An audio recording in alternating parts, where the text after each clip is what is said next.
प्रथम स्कंध अध्याय 13। विदुर जी के उपदेश से धृतराष्ट्र और गांधारी का वन में जाना।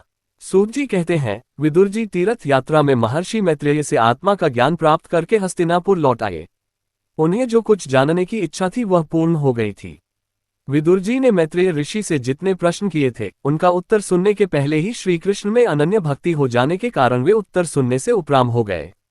शंकर जी अपने चाचा विदुर जी को आया देख धर्मराज युधिष्ठिर, उनके चारों भाई धृतराष्ट्र, युयुत्सु, संजय, कृपाचार्य, कुंती, गांधारी, द्रौपदी, सुभद्रा, उत्तरा, कृपि तथा पांडव परिवार के अन्य सभी नर नारी और अपने पुत्रों सहित दूसरी स्त्रियां सबके सब बड़ी प्रसन्नता से मानो मृत शरीर में प्राण आ गया हो ऐसा अनुभव करते हुए उनकी अगवानी के लिए सामने गए। यथायोग्य आलिंगन और प्रणामादि के द्वारा सब उनसे मिले और विरहजनित उत्कंठा से कातर होकर सबने प्रेम के आंसू बहाए। युधिष्ठिर ने आसन पर बैठाकर उनका यथोचित सत्कार किया। जब वे भोजन एवं विश्राम करके सुखपूर्वक आसन पर बैठे थे तब युधिष्ठिर ने विनय से झुककर सबके सामने ही उनसे कहा। युधिष्ठिर ने कहा, चाचा जी, जैसे पक्षी अपने अंडों को पंखों की छाया के नीचे रखकर उन्हें सेते और बाते हैं, वैसे ही आपने अत्यंत वात्सल्य से अपने करकमलों की छत्रछाया में हम लोगों को पाला पोसा है। बार बार आपने हमें और हमारी माता को विष दान और लाक्षागृह के दाह आदि विपत्तियों से बचाया है। क्या आप कभी हम लोगों की भी याद करते रहे हैं? आपने पृथ्वी पर विचरण करते समय किस वृत्ति से जीवन निर्वाह किया? आपने पृथ्वी तल पर किन किन तीर्थों और मुख्य क्षेत्रों का सेवन किया? प्रभु, आप जैसे भगवान के प्यारे भक्त स्वयं ही तीर्थ स्वरूप होते हैं। आप लोग अपने हृदय में विराजमान भगवान के द्वारा तीर्थों को भी महातीर्थ बनाते हुए विचरण करते हैं। चाचा जी, आप तीर्थ यात्रा करते हुए द्वारका भी अवश्य ही गए होंगे। वहां हमारे सुहृद एवं भाई बंधु यादव लोग, जिनके एकमात्र आराध्य देव श्री कृष्ण हैं, अपनी नगरी में सुख से तो है न? आपने यदि जाकर देखा नहीं होगा तो सुना तो अवश्य ही होगा। युधिष्ठिर के इस प्रकार पूछने पर विदुर जी ने तीर्थों और यदुवंशियों के संबंध में जो कुछ देखा, सुना और अनुभव किया था सब क्रम से बतला दिया। केवल यदुवंश के विनाश की बात नहीं कही। करुण हृदय विदुर जी पांडवों को दुखी नहीं देख सकते थे, इसलिए उन्होंने यह अप्रिय एवं असह्य घटना पांडवों को नहीं सुनाई, क्योंकि वह तो स्वयं ही प्रकट होने वाली थी। पांडव विदुर जी का देवता के समान सेवा सत्कार करते थे। वे कुछ दिनों तक अपने बड़े भाई धृतराष्ट्र की कल्याण कामना से सब लोगों को प्रसन्न करते हुए सुखपूर्वक हस्तिनापुर में ही रहे। विदुर जी तो साक्षात धर्मराज थे। मांडव्य ऋषि के शाप से ये 100 वर्ष के लिए शूद्र बन गए थे। इतने दिनों तक यमराज के पद पर अर्यमा थे और वही पापियों को उचित दंड देते थे। राज्य प्राप्त हो जाने पर अपने लोकपालों सरीखे भाइयों के साथ राजा युधिष्ठिर वंशधर परीक्षित को देखकर अपनी अतुल संपत्ति से आनंदित रहने लगे। इस प्रकार पांडव गृहस्थ के काम धंधों में रम गए और उन्हीं के पीछे एक प्रकार से यह बात भूल गए कि अनजान में ही हमारा जीवन मृत्यु की ओर जा रहा है। अब देखते देखते उनके सामने वह समय आ पहुंचा जिसे कोई टाल नहीं सकता। परंतु विदुर जी ने काल की गति जानकर अपने बड़े भाई धृतराष्ट्र से कहा, महाराज देखिए, अब बड़ा भयंकर समय आ गया है, झटपट यहाँ से निकल चलिए। हम सब लोगों के सिर पर वह सर्वसमर्थ काल मदराने लगा है, जिसके टालने का कहीं भी कोई उपाय नहीं है।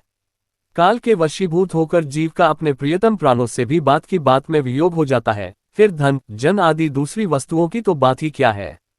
आपके चाचा, ताऊ, भाई, सगे संबंधी और पुत्र सभी मारे गए। आपकी उम्र भी ढल चुकी, शरीर बुढ़ापे का शिकार हो गया, आप पराये घर में पड़े हुए हैं। ओह, इस प्राणी को जीवित रहने की कितनी प्रबल इच्छा होती है। इसी के कारण तो आप भीम का दिया हुआ टुकड़ा खाकर कुत्ते का सा जीवन बिता रहे हैं।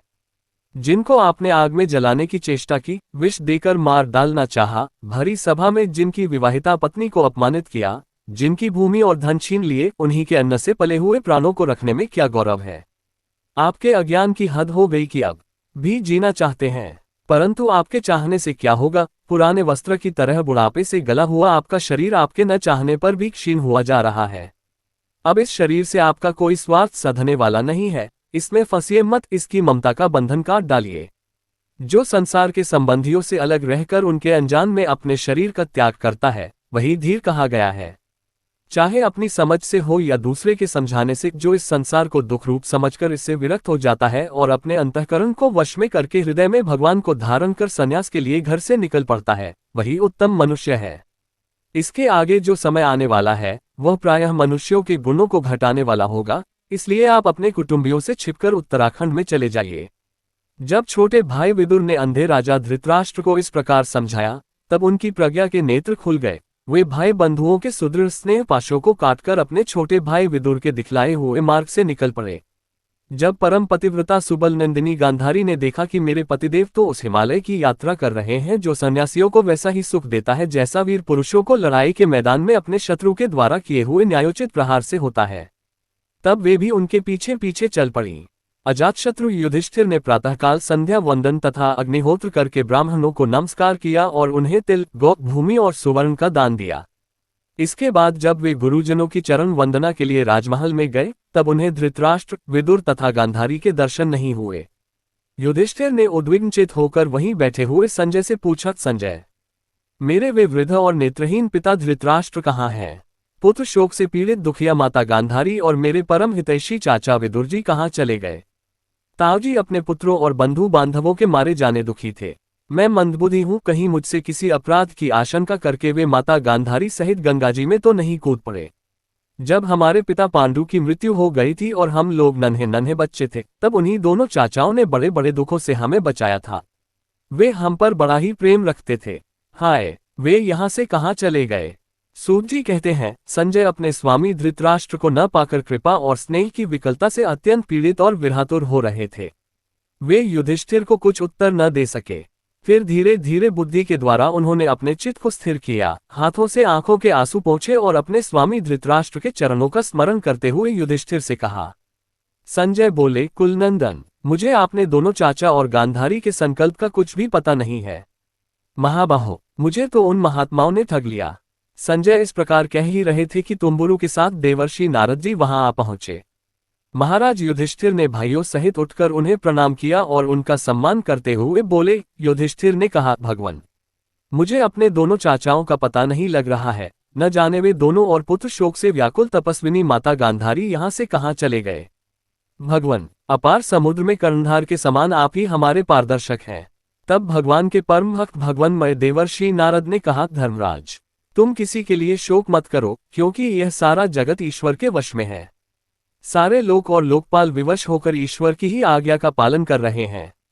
वही एक प्राणी को दूसरे से मिलाता है और वही उन्हें अलग करता है। जैसे बैल बड़ी रस्सी में बंधे और छोटी रस्सी से रथे रहकर अपने स्वामी का भार ढोते हैं, उसी प्रकार मनुष्य भी वर्णाश्रमादि अनेक प्रकार के नामों से वेदरूप रस्सी में बंधकर ईश्वर की ही आज्ञा का अनुसरण करते हैं।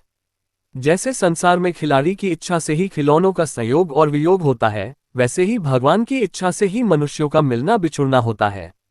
तुम लोगों को जीव रूप से नित्य मानो या देह रूप से अनित्य अथवा जड़ रूप से अनित्य और चेतन रूप से नित्य अथवा शुद्ध ब्रह्म रूप नित्य अनित्य कुछ भी न मानो, किसी भी अवस्था में मोहजन्य आसक्ति के अतिरिक्त वे शोक करने योग्य नहीं है। इसलिए धर्मराज, वे दीन दुखी चाचा चाची असहाय अवस्था में मेरे बिना कैसे रहेंगे? इस अज्ञान जन्य मन की विकलता को छोड़ दो। यह 5 भौतिक शरीर काल, कर्म और गुणों के वश में है। अजगर के मुंह में पड़े हुए पुरुष के समान ये पराधीन शरीर दूसरों की रक्षा ही क्या कर सकता है? हाथ वालों के बिना हाथ वाले, 4 पैर वाले पशुओं के बिना पैर वाले, तृणादि और उनमें भी बड़े जीवों के छोटे जीव आहार हैं। इस प्रकार एक जीव दूसरे जीव के जीवन का कारण हो रहा है। इन समस्त रूपों में जीवों के बाहर और भीतर वही एक स्वयं प्रकाश भगवान, जो संपूर्ण आत्माओं के आत्मा है, माया के द्वारा अनेकों प्रकार से प्रकट हो रहे हैं। तुम केवल उन्हीं को देखो। महाराज, समस्त प्राणियों को जीवन दान देने वाले वे ही भगवान इस समय इस पृथ्वी तल पर देवद्रोहियों का नाश करने के लिए काल रूप से अवतीर्ण हुए हैं। अब वे देवताओं का कार्य पूरा कर चुके हैं। थोड़ा सा काम और शेष है, उसी के लिए वे रुके हुए हैं। जब तक वे प्रभु यहाँ हैं तब तक तुम लोग भी उनकी प्रतीक्षा करते रहो।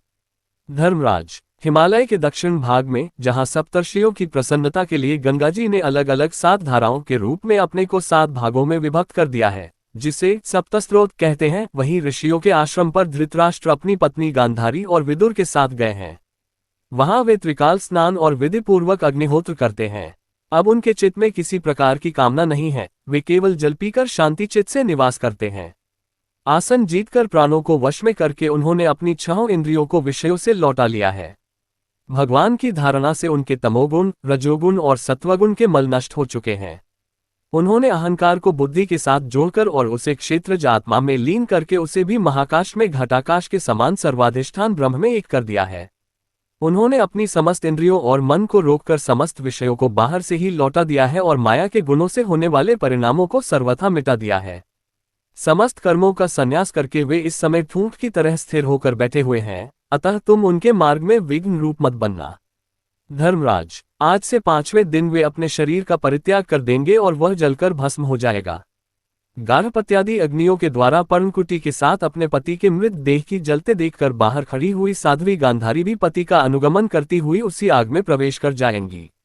धर्मराज, विदुर जी अपने भाई का आश्चर्य में मोक्ष देखकर हर्षित और वियोग देखकर दुखित होते हुए वहां से तीर्थ सेवन के लिए चले जाएंगे। देवर्षि नारद यो कहकर तुम्बुरु के साथ स्वर्ग को चले गए। धर्मराज युधिष्ठिर ने उनके उपदेशों को हृदय में धारण करके शोक को त्याग दिया।